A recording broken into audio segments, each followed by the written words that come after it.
Welcome into Rounding the Bases, the podcast about culture and leadership with the baseball twist, presented by Enterprise Bank and Trust.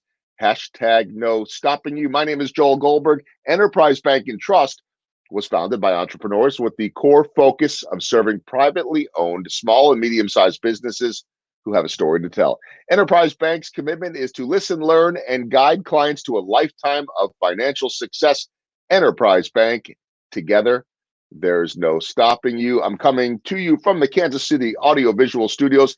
They create engaging spaces. Check them out at kcav.com. I don't need to tell you that 2020 has been a tough year. Although I'm pushing back when people say, I can't wait till 2021 is here. It's like that. On January 1st, I'm going to the gym. I just spoke to a group the other day and I was saying this, like, what suddenly when January 1st hits, the slate is wiped clean. It's not that simple. I also think that there have been a lot of positives in 2020. And for my guest today, she started off the year with a big move and a new job. Melissa Vincent was named the executive director of Pipeline Entrepreneurs, a network of high-performing entrepreneurs in the Midwest with access to a national network of experts. Through Pipeline, entrepreneurs invest in their own professional development, also give generously of their time, talent, capital to enable them to build global businesses from wherever they choose. Melissa also knows plenty about the podcast world, and she's a startup founder. She's lived in this entrepreneurial world for many, many years, and I think it's such a fascinating time to be able to talk to entrepreneurs. I always do, but right now it is such a unique time and often opportunity for so many too. So I'm happy to be joined from Oklahoma, splitting time in Oklahoma and Kansas City, by Melissa Vincent. Melissa, how are you? I am doing well, Joel. Thanks so much for having me. It's good to have you, and you're as busy as me. So, I think you and I talked about doing this podcast like a couple of months back, but trying to actually get on the same page with everything that's going on has been a challenge. And that's a good thing too. I'll ask you about Pipeline in just a moment, but I just want to start by talking about what this year has been like for you in making a transition to start a year and then really leading from a distance oftentimes, which we're all doing in some ways. Yeah, that is such a great question. What an interesting year to start a new job that also requires you to commute half the time. I mean, it's been a journey, but as an entrepreneur, I think that, anytime that you have a disruption in the normal flow, there's opportunity there. So, I have been able to add some of my own personal touches to the program and the fellowship that Pipeline has, just because it's a pandemic and no one's ever been through all this virtual stuff before. So in that sense, it's been an amazing opportunity. And it actually gave me a little break of having to do the commute from Kansas City or Oklahoma to Kansas City for just a couple months. And now I'm right back at it. But with cases rising, maybe not for long. I don't know. Yeah, but the thing is I really want to be careful not to minimize any of this. And I've been pro being safe and health. And I know this has become too political, and I shouldn't even have to keep saying this in advance. I mean, I want people to be healthy and safe. But there's something about the entrepreneurial spirit that just always finds a way. That doesn't mean that every entrepreneur is going to survive this in terms of business or in terms of health. But there's something about, one of the most overused words of 2020, and I slap myself all the time because I'm guilty of it, is the word pivot. But isn't the world of an entrepreneur always about the pivot? I think it's absolutely always about the pivot. I think that there is something about us as entrepreneurs that makes us have an ability to see difficulties that are thrown at us in a unique way. So did you ever watch the show MacGyver? Oh, yeah. Back. Oh my gosh. Okay. I was a huge fan of it. It makes a lot of sense now because I am an entrepreneur, why I loved it so much. But everybody uses the word pivot. To me, it's MacGyvering things. Like you throw an entrepreneur in a pandemic, in a difficult economic situation, and they're going to find a way to duct tape, do whatever they need to do to make their company be successful or pivot. Doesn't mean that it doesn't impact them equally as hard. There's just a different mindset. The way that an entrepreneur looks at a challenge is typically very different than the average person. So doesn't at all take away from the difficulty of the pandemic and how much of a huge loss it's been on, people's lives, people's economic situations. But from an entrepreneurial perspective, I think that there is a greater degree of being able to just MacGyver a way through it and put pieces together that someone else may not even think to put together because they wouldn't make sense to anyone else. We find a way to put the pieces together to make it work, pandemic or not, because it's just, that is the entrepreneurial lifestyle. Yeah, and it's a weird thing because I don't know that anybody wants this, but they kind of like it. They don't like the aspect of the awful health numbers. And look, I know here in Kansas City, I'm pretty sure in Oklahoma and much of the country, we're at a point now where it's not like, well, I might know someone who knows someone. We all know someone that has either tested positive, been sick, been in a hospital. So it's getting so much closer to home. Nobody likes this, but I think that entrepreneurs love figuring it out. Right. Well, what can you do, right? We're all in the situation. You can't change it. So rather than falling into despair, you take what's a bad hand that's been dealt to you and you figure out a way to make it work and and to win with it. And so that is the entrepreneurial mindset.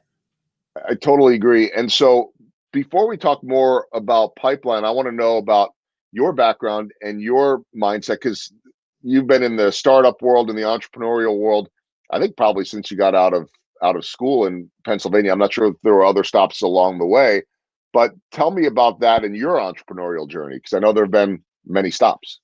Yeah. So, I'm definitely an entrepreneur. I think some people figure out our talking earlier, sometimes you realize a lot later in life, oh my gosh, I'm actually an entrepreneur. I think I knew pretty early on that I had that personality type. So, from a first startup in healthcare, and then I moved to Oklahoma. So for the past 17 years, I've been in startups in one form or another. So it was part of a successful startup that had an exit. And then the angel investor with that said, hey, let's do something else. So I stayed on, started a second startup, and through that realized that there was a need in the market that wasn't being met, which is like most entrepreneurs decided I should be the one to try and fix that. So then I went out, started my own company. And then after that, started another one. So I think you could safely say I'm a serial entrepreneur. And not everybody gets to say that, but I've never met a serial entrepreneur that is like, I don't know if I really enjoy this or not. I mean, there's something, it's not twisted either. I mean, to me, I think it's something very admirable of just always I picture the serial entrepreneur as someone that wakes up in the middle of the night with ideas. And I know it's not quite like that. But are you wired that way where it's always thinking of the next thing? I am. And what happens is, someone will say to me, oh, here's this thing. And, you talk to so many entrepreneurs and I can't help myself. Then like later that night, I'll be like, oh, if you pulled this together and that, and then I like go back to, I'm like, oh, I was thinking about you. I can't help myself. You cannot shut your brain off. It just works that way to see how these disparate pieces could get pulled together and make something unique or make it work. Yeah, but that is my brain all the time. So is there something specific? I mean, I know you've done a lot in the tech world and computer software. Is that usually what pulls you in, or could it be anything? It could be anything. I think it's more on the tech side. I know how systems work, so I know what can be done. But on a, one of the latest ideas I had was totally around houses and how to, utilize like housing and, kind of rebuilding areas that have been kind of abandoned to not displace people, but build up an economic system. And you could have shops. I mean, like I literally had this whole thing and then talked to a couple of my friends. Mark Clayton is one of them, him.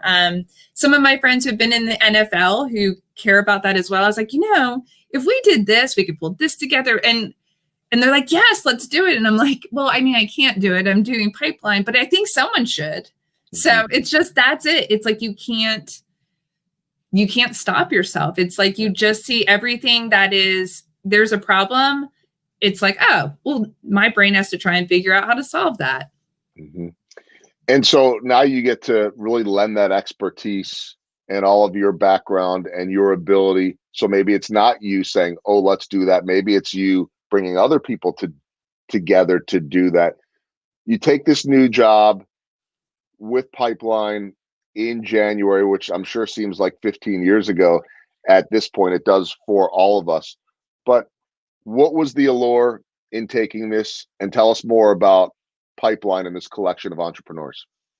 So I love Pipeline. I will say this time last year, I just found out about Pipeline. So I had been reached out to by a recruiter, and they mentioned that Pipeline had a founder and executive director of 14 years who was retiring, and they were looking for a replacement. And had I heard of Pipeline? And I didn't. But as soon as I looked it up, it was like that, oh my gosh, this would be the perfect dream job because it combines everything that I love. Working with entrepreneurs, helping build out resources for them, growing the entrepreneurial ecosystem in the region. It was like, okay, I mean, really, like that is what my brain works on. It was perfect for me. And so I took the job in January, and really my job is to empower our entrepreneurs. It starts with a fellowship year where they go through 4 modules, and we bring in world-class leaders from the coast, MIT and Wharton, and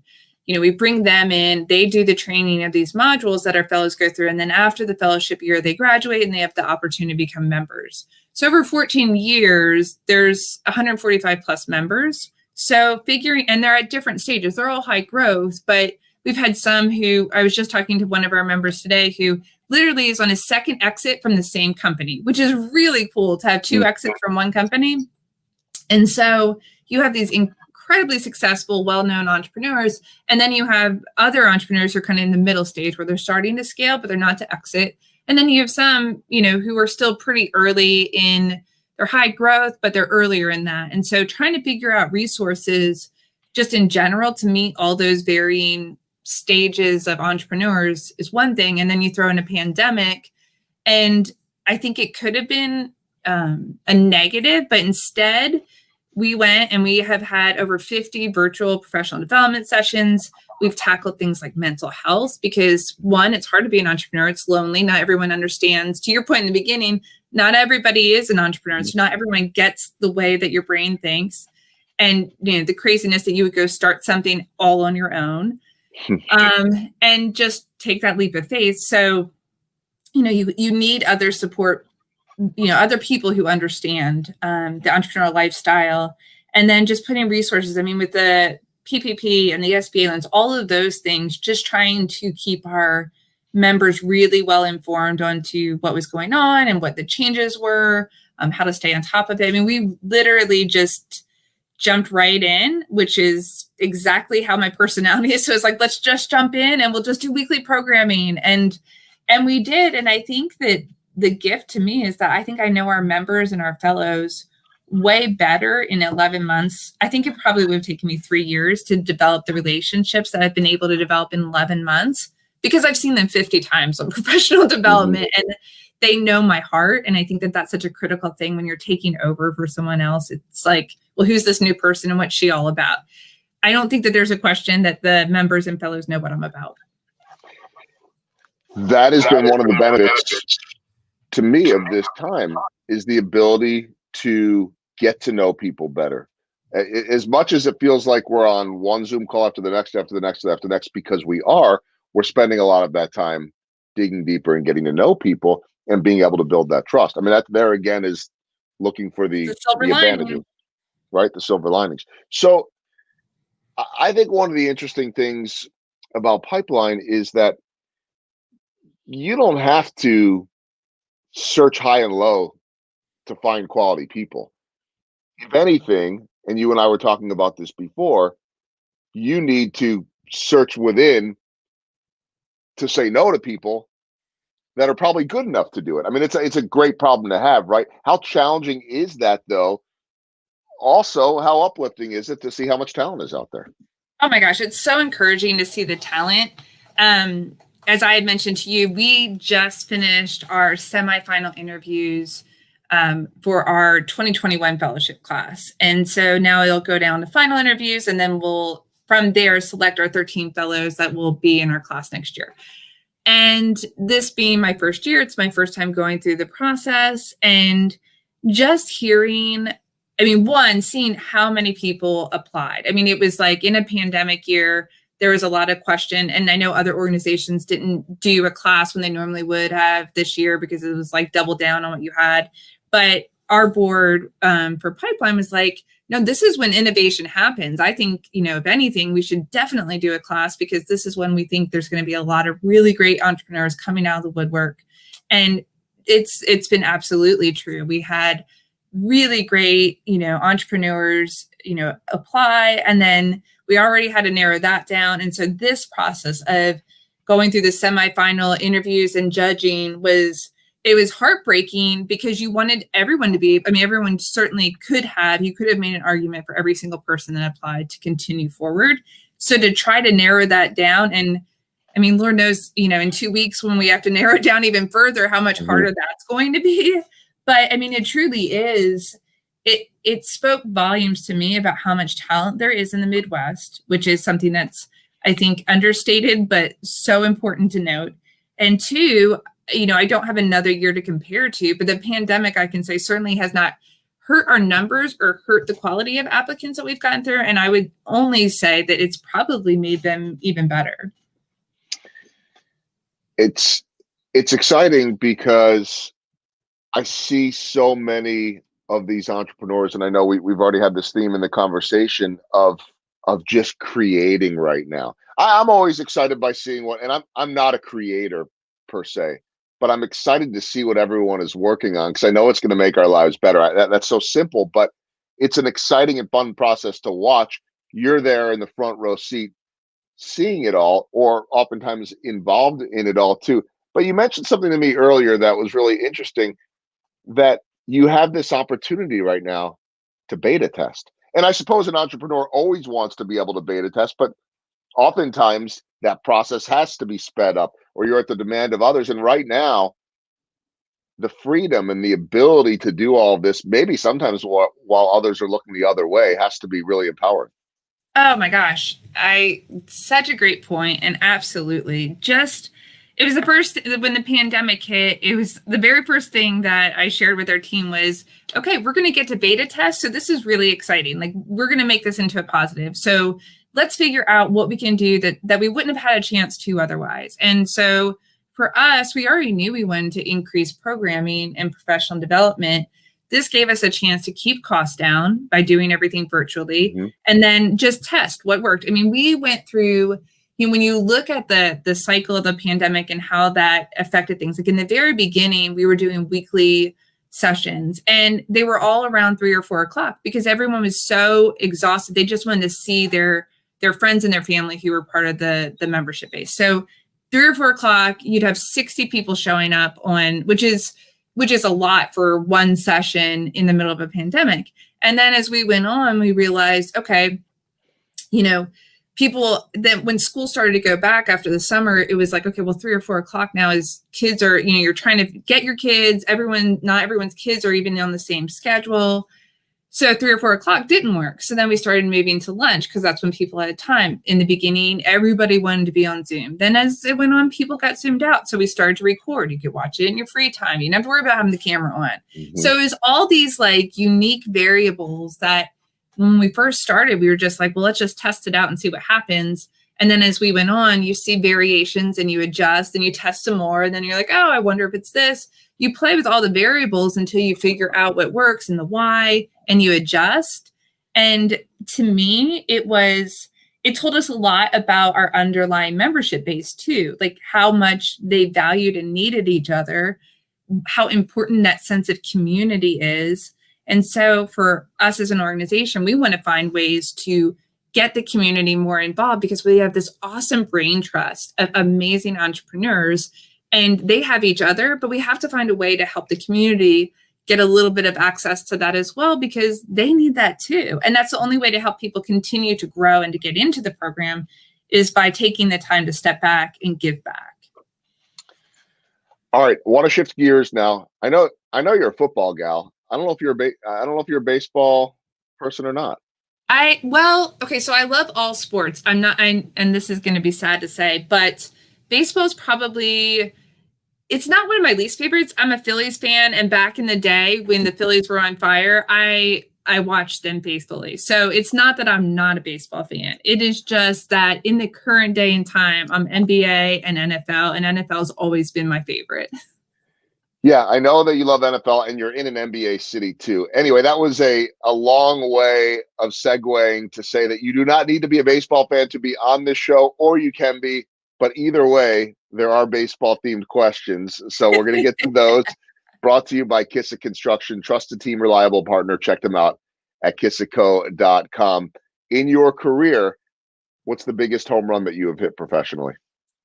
Biggest home run I have hit professionally was starting my own company and getting it to a place of acquisition. I think for an entrepreneur, that's probably the thing you strive for, you achieve for. That's what you're doing it for, is hitting that home run. Second question, swing and miss. And the great entrepreneurs have a lot of swings and misses. It's part of it, right? And you just jump right back up. What's the biggest swing and miss that you have had, and what did you learn from it? Absolutely. So the biggest swing and miss I had was picking the wrong co-founder for one of my companies. It ended up costing me financially and costing me a setback in projects, but you make the decisions that are right at the time with the information you had. He was the right person at the time. Looking back, it's like, oh my gosh, worst mistake ever. Just picking the wrong co-founder is like picking the wrong spouse. So let me ask that, and then of course it, I guess, leads to divorce. But what did you learn from it? Because look, I think most people will go through something like that at some point in the business world, in the entrepreneurial world, and there are no guarantees it won't happen again. But what would you do differently? I would set up my operating agreement differently. So that's the thing. Basically, your operating agreement is what happens when you, as a co-founder, and your partner, when you get divorced. And so when you go into, just like kind of when you're going into a marriage, you assume everything's going to work out. And so it's like the whole concept of like a prenup, except for businesses. It's like making sure your operating agreement details everything of what happens if this doesn't work out. So what I would do differently is and I think it's advice to anyone who's an entrepreneur who's got a co-founder, is make sure, even if you think you're never going to get divorced and everything's always going to be great, make sure your operating agreement is written in such a way that you're accounting for should you get divorced. Right. It's not an expectation of getting divorced. It's a what if What it if? happens. Yeah. Yeah. And we all need to deal with the what ifs. Last baseball themed question, small ball. That's what my new book is about. Book that'll be out in December. Small ball, big results. Small ball for you. What are the little things that add up to the big things?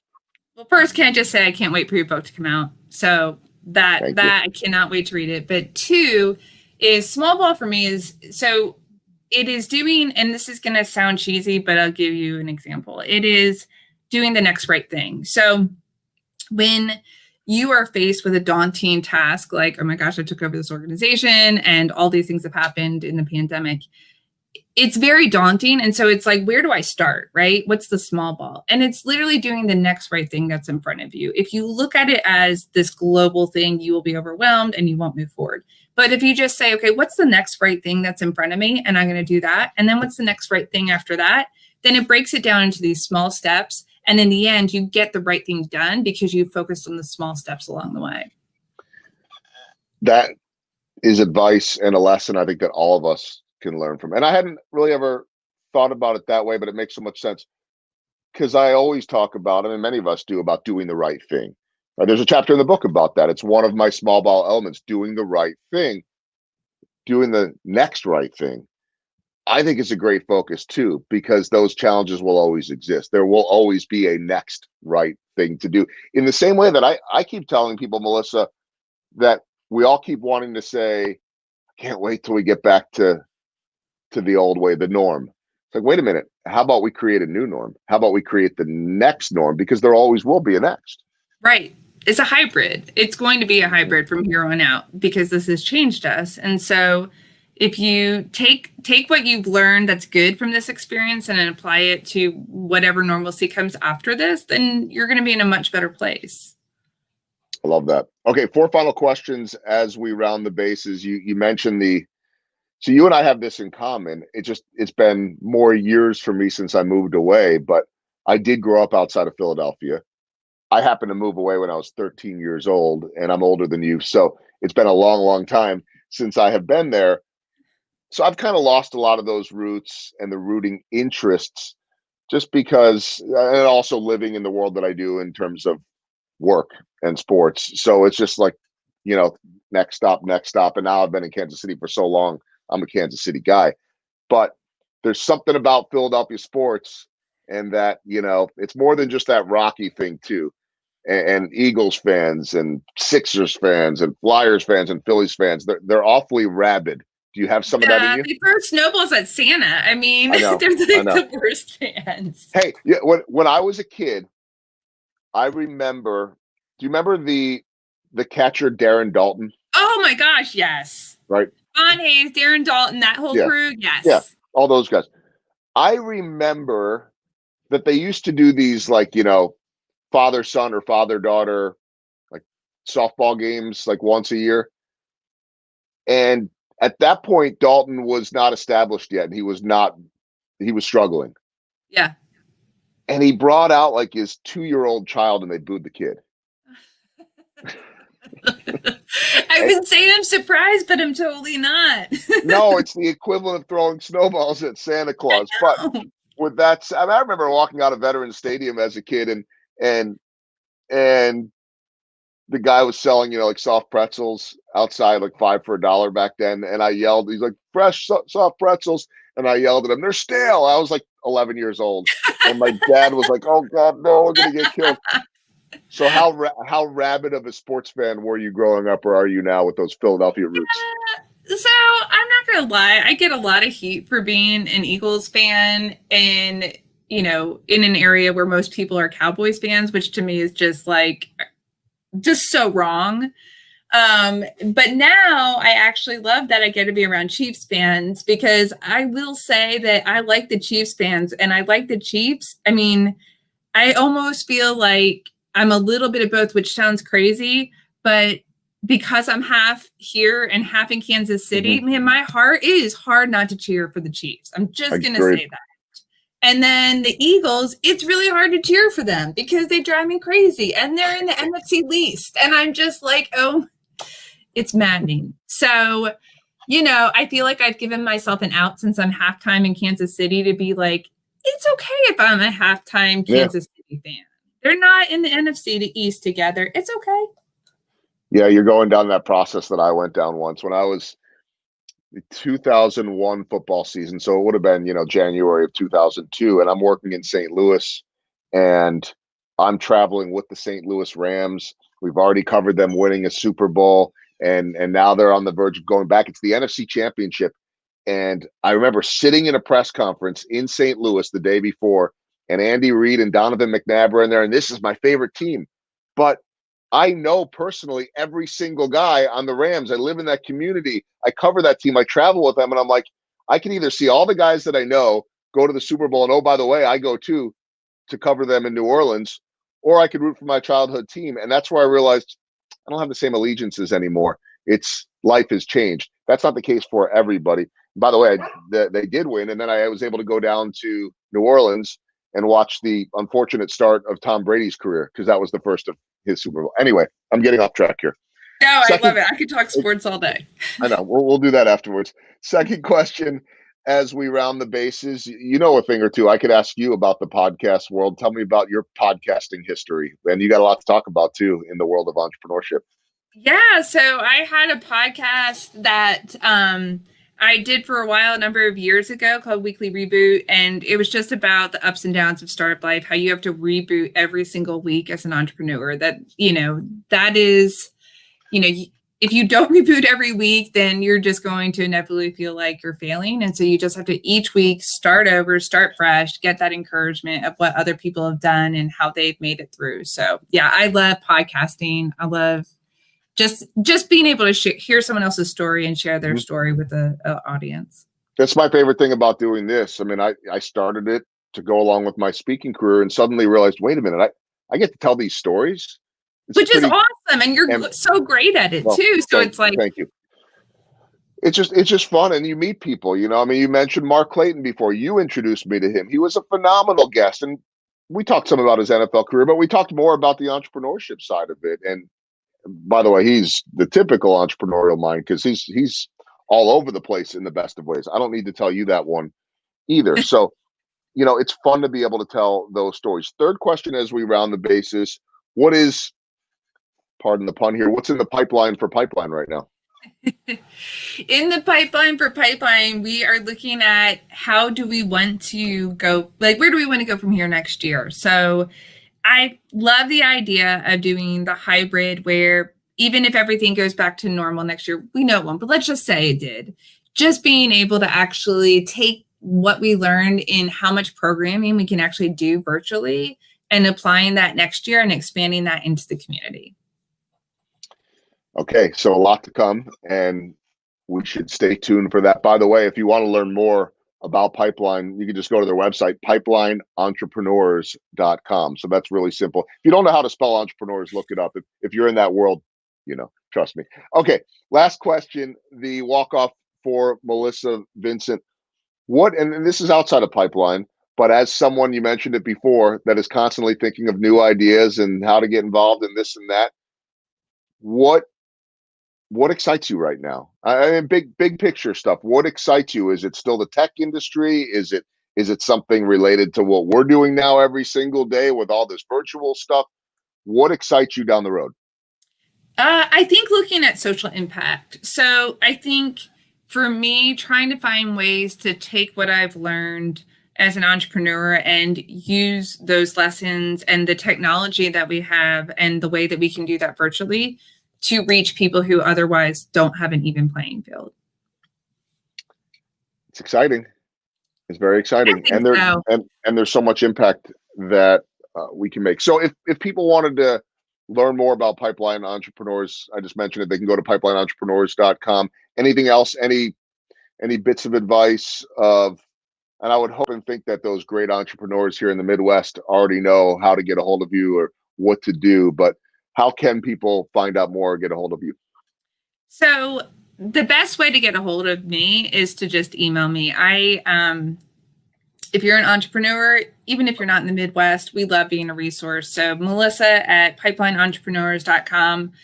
Entrepreneurs is the one that's going to get you, so you might have to look that up. But it's the easiest way to reach me. You can also find me on LinkedIn. That's also a great way to connect. But if you're an entrepreneur, even if you are not in the Midwest, we love helping. So just reach out and let me know how I can do it.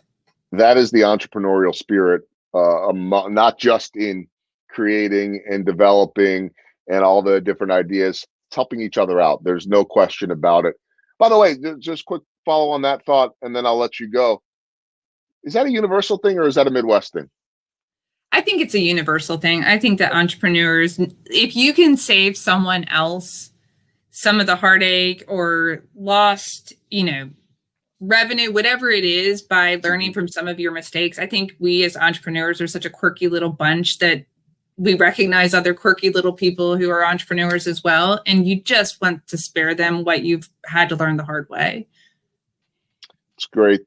Great perspective, and I think advice that entrepreneurs understand. Help each other out, and hopefully everybody wins because of it.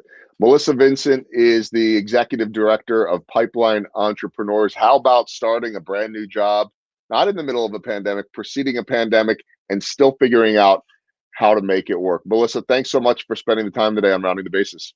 Joel, thanks so much for having me. I loved it. All right, loved it as well. Great to visit, and a little bit of Philadelphia talk. We didn't talk about favorites. Well, I got to ask you real quick. Favorite cheesesteak in Philly? I'm a little bit more of a healthy eater. I know that's not the answer you. Yeah, but you've had one before. Yeah, I can't think of any. All right, I go Pat's over Geno's, but there you go. But that's also a tourist thing. I mean, the locals will tell you there are other spots than that. That's where all the tourists go. That's true. That is where they all go. And that's all I am at this point. You are too, being a Midwestern woman for many years now. Melissa, thanks for joining. Appreciate it. Thanks so much, Joel. All right. So great to visit with Melissa Vincent. Shout out to my sponsors, Kansas City Audio Visual, Kissick Construction, and Enterprise Bank and Trust. Businesses often come to Enterprise Bank because they demand and frankly are worthy of more than the status quo and need a local partner who understands their business. My name is Joel Goldberg. You can reach me at joelgoldbergmedia.com. Thanks for listening to Rounding the Bases, presented by Enterprise Bank and Trust. Hashtag no stopping you. Catch you next time.